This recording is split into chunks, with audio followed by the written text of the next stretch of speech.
Welcome and thanks for tuning in. In this video we will be building this crawling robot. If you're attending one of our workshops, you should have been given a kit containing the parts you need. Further details can be found in the web link below this video.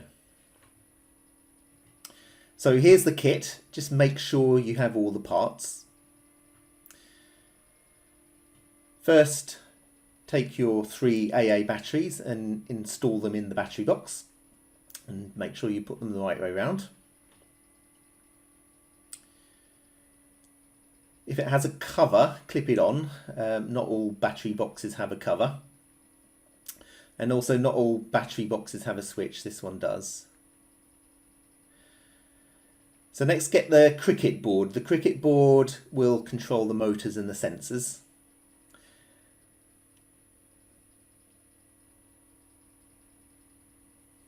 And first we're going to attach the antenna to this board because it's a bit tricky to do later.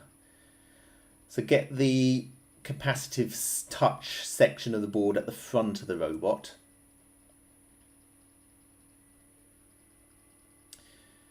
And now we're going to attach the antenna.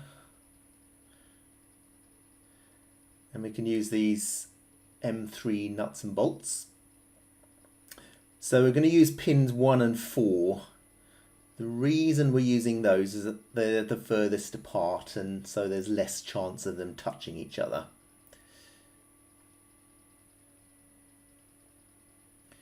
So grab one of the M3 bolts and then put the ring of the antenna over the bolt.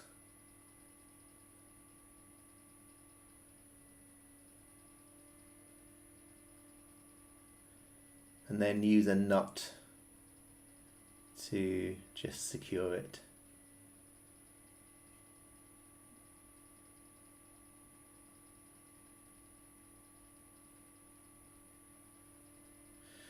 So you can just hand tighten these nuts. You won't need any tools. So here's a close-up view, and we can do the same with the other one. So just make sure you put it in the right hole. And place the ring of the antenna over it and use a nut, and that will hold it in place. Again, just hand tightening is enough.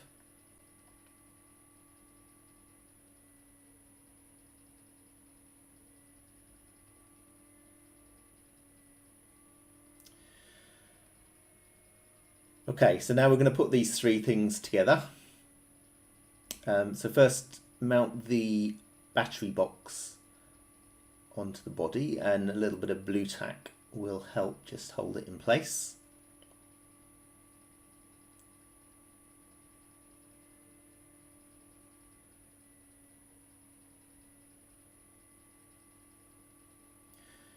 And just make sure you put the switch far back enough so that it doesn't get covered when we put the cricket board over.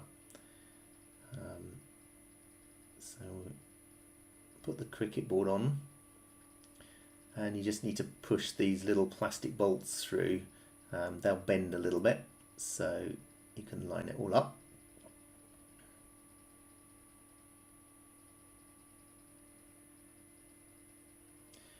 I'm just going to adjust things a bit, just push this battery pack down a bit so that switch is nice and accessible.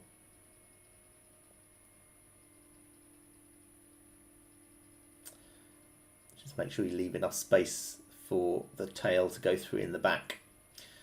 We can use these plastic nuts just to hold it all in place.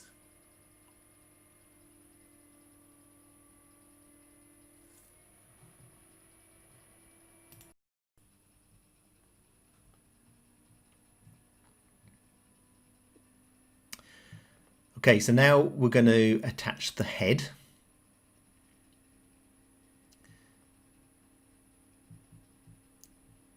Let's just get these wires for the servos out the way.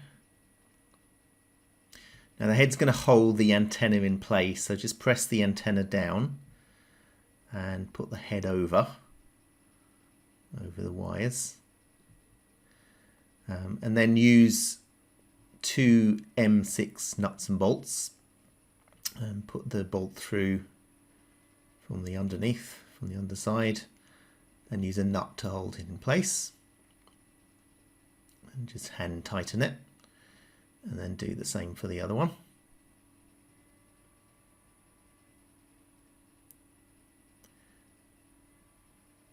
Just hand tighten that as well.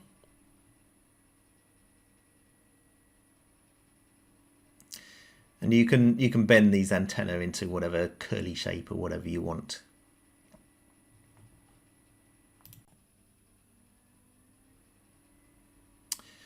So we can add these 2 eyes, and we can just use a little bit of blue tack to hold them on.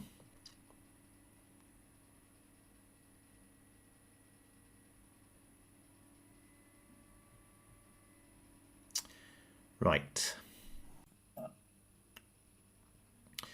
So now we can attach these 2 thighs. They're marked left and right, so this one's left, it's got an L, and there's an L on the body as well. So we're going to place it on the board, and it's going to be facing downwards. Yeah, so make sure it's pointing downwards. And make sure it covers that screw, and don't put it on the other side, put it on that side. And we can use an M6 bolt and tighten it with a nut.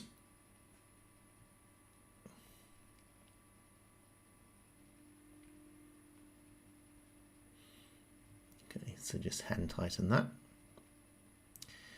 And then let's do the same on the other side. We'll do the right hand side.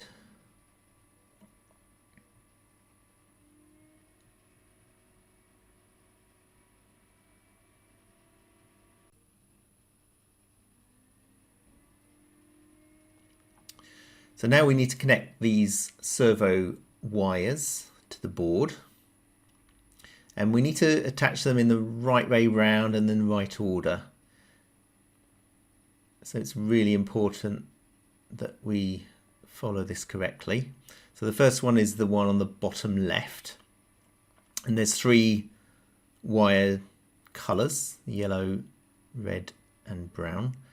So get this the right way around. The yellow wire needs to be on the outside, pointing outwards, and it's lined up with that word signal at the top there. Okay, and that's going to go on port 1. So just make sure that's in the right order, the yellow on the outside. Next we'll get the other servo wire from the left and attach it to pin 2. And then we get the bottom right one, which is this one. And you can hook it in that little cut there. So this is going into pin 3. And then the final one, which is the top right, and that's going into pin 4.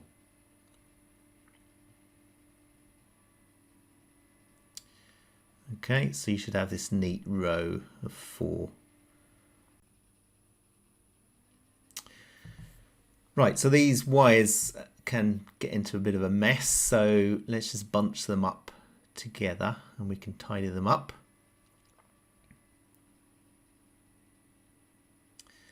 And use a little elastic band. And just tie that around.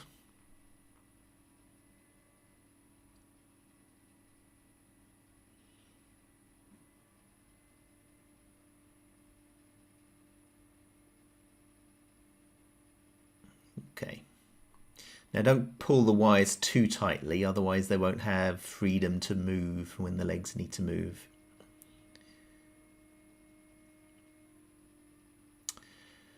Okay, so now we can take the microbit So this is the device we're going to program, and notice it's got LEDs on one side and it's got the word Microbit on the other. And we need to attach it into the Cricut board the right way round, so the LEDs face where it says Microbit LED grid facing this way. So just insert that in, that's slot in nicely.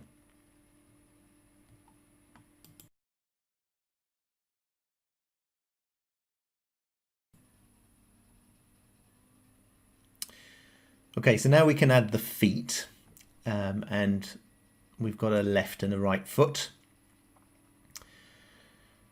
And these just clip on, but you need to make sure that they're lined up correctly, and they need to line up so that they're in a straight line, not in an angle like that, but they're in a straight line with the rest of the leg. So just clip them on and press them firmly, and do the same on the other side.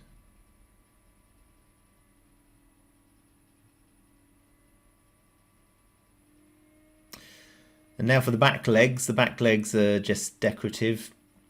We can put them on with some M6 nuts and bolts. So put the bolt through and then just hand tighten with the nut.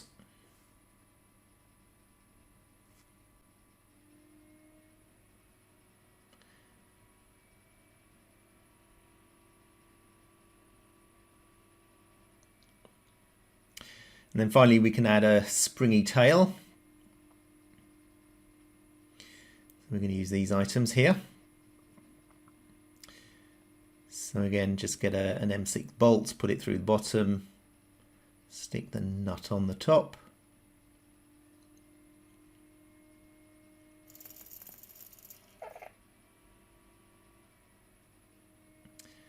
And add the spring. And this wooden bead just goes on. Now if it's a bit loose like that one is, you can just use a little bit of blue tack just to hold it secure.